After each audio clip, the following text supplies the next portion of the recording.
Hi, welcome to this quick 5-minute little short video on how to get what you want. Hi, my name is Michael Harris. I'm founder of Innerpointe and one of the authors of this #1 best-selling book in yoga, meditation, and alternative therapies.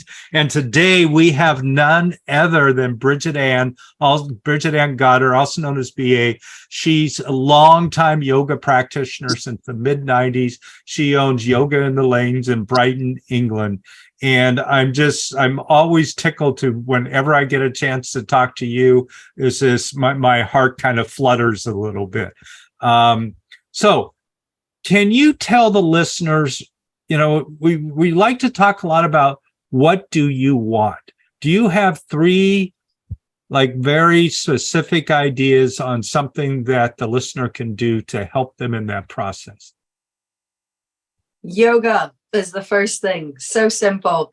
It gives you a relationship with your body, with your mind, with your breath, and ultimately your higher self or your spirit, your inner God, your inner wisdom. Yeah. So very simply, get on the mat. I definitely believe it's good to be doing it at home, and there's lots out there. But I think when you can, get on the mat and share it with people, that there's even more to be found within yourself. Nice. What would number 2 be? Get outside into nature. Look up at the sky, let the sun shine in, take your shoes off, socks off, and get your feet in the dirt, on the stones, in the sea, in the water, in a lake. If you can't take your shoes off, at least get your hands in there and, maybe get some on your face. It's very grounding. And the amount that we're online these days and exposed to so much information, it's wonderful. And it's a gift, but it can also be a bit too much. So getting into nature, just grounding yourself and cooling down a little bit so that you have more space to receive more of the good. Nice. And what about number 3? Writing, I believe. Journaling is a really important habit, that you don't have to be a great writer. You don't even have to have great handwriting.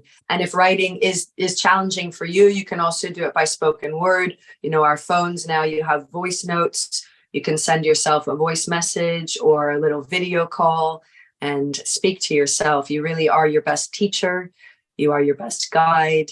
And when we have disciplined our body and our mind enough to really trust ourselves, to be able to speak from our heart and to listen as well to something that might be complete opposite from what our current situation is. Yeah. It's very revealing, and it can be incredibly empowering. A wonderful reminder of what it is you really are here to do. Nice. So what I heard was yoga, number 1, getting outside, number 2, and number 3, writing. Are those the 3 about really getting what you want?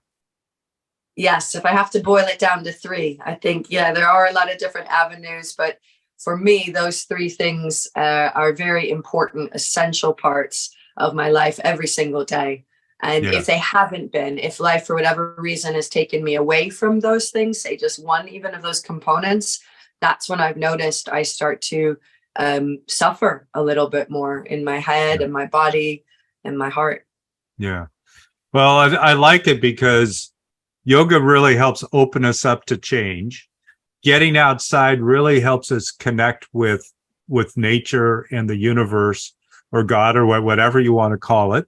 And writing helps us really connect deeper into ourselves and really claim what it is that we want. So I think those are really great. Yoga, nature, and writing. So once again, for our listeners, pick up this book. If you have not got this book yet, get this book. You can go to our website, innerpointe.com. On page 98 is BA's essay on meeting resistance, or meet resistance with a smile. So I invite you to get this book. Again, just go over to innerpointe.com, as well as BA and I also have a longer version of this where she really dives into these three ideas and a little bit more on a more in-depth scale. So I invite you to also become a member of our Wisdom Vault. We just renamed it recently, the Inner Circle Wisdom Vault, because people like BA and the other authors in our book are just so filled with so much wisdom. It made sense to call it that. So hop on over. And one last thing, I asked you what your favorite dessert is. What is your favorite food? Cucumbers. Cucumbers? I didn't expect that one. I love them so much. Like, Really? I was actually told once I had to stop eating cucumbers because it was too much. that was a tough 2 weeks, just a 2-week break. But needed a reset and everything in moderation. So but seriously, cucumbers make me very happy. Okay. And for the listeners, if you want to know what our favorite dessert is, you got to go over to Innerpointe and listen to the rest of this training. So again, thank you. There's some links below right here. Go to Innerpointe, get the book, and thank you, BA, for being here. It's been a pleasure. Thanks so much, Michael. Yeah.